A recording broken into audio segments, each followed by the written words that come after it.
Hey, what is up everybody? My name is Rahul, and in this video we'll learn how to print output on the screen and learn how to declare variables. So if you haven't watched my previous two videos, I highly recommend you to watch those and then come to this video, as you will miss something really important. So with that, let's begin. So you can print anything on the shell using echo and printf. So as of now I am aware of only these two commands. So let's nano day3.sh, as bash scripts end with a .sh extension, so we can use echo. Using or not using quotations is your choice, so I'll be using it. Print using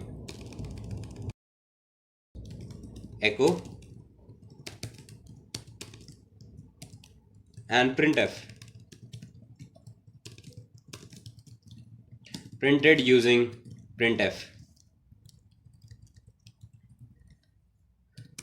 So you need to be careful about how you format your script, because the output is going to vary based on your formatting. So if I type in bash day3.sh, you can see that they get printed on different lines. But if I were to place them on the same line, and if I were to use bash day3, as you can see, it says printed using echo, printf printed using printf.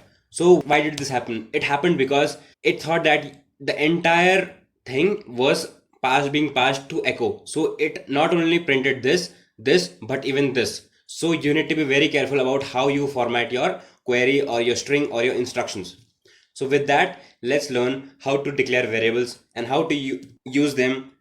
So let's use nano day3 variable is equal to who are you. So if I were to use bash day3.sh, as you can see that it says variable command not found. So why did this happen? Turns out you cannot try your fancy tricks and tips over here, because here spaces do matter. So you'll have to omit spaces, unnecessary spaces, between the declaration and the variable.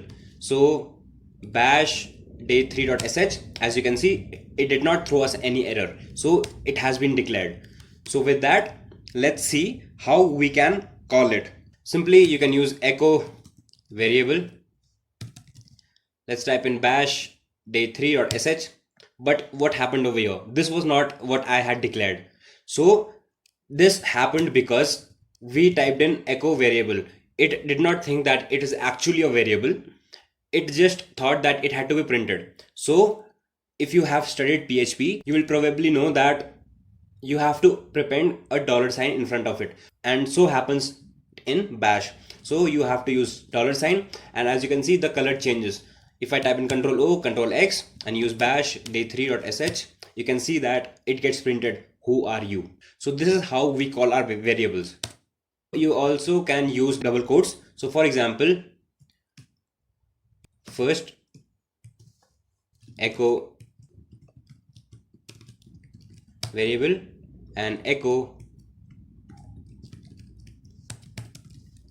Now if I were to do bash day3.sh, and if I were to cat it out, you can see the difference. You can use double quotes, you can echo a variable without using double quotes, but you do not have to use single quotes at any cost, because it will just print it as a text. See, if I were to do it as in double quotes, it can print it out, bash day3.sh. as you can see, it gets printed who are you. So with that, let's try another way of printing out the variables. It is called parameter expansion. It can not only be used to print, but it can also be used to modify at the time it is being printed out. So for example, let's remove it. So if you want to replace who with whom or some other characters, so at the time it is being printed, so how will you do? You can use parameter expansion. So what we do is we use a $sign, curly braces, we end it with a curly braces and a slash. We replace who with to.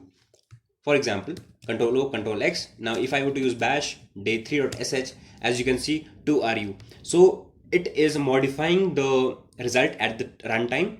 So this is how parameter expansion can be used. There are other uses as well. You can print the first n characters. So for example, if I were to do 07, it will print the first 7 characters. Bash day3.sh, as you can see, it printed the first 7 characters. If you can even print the last 5 or 7 or 9 or 10 or last n characters for that matter, but for that you will have to use space and -7.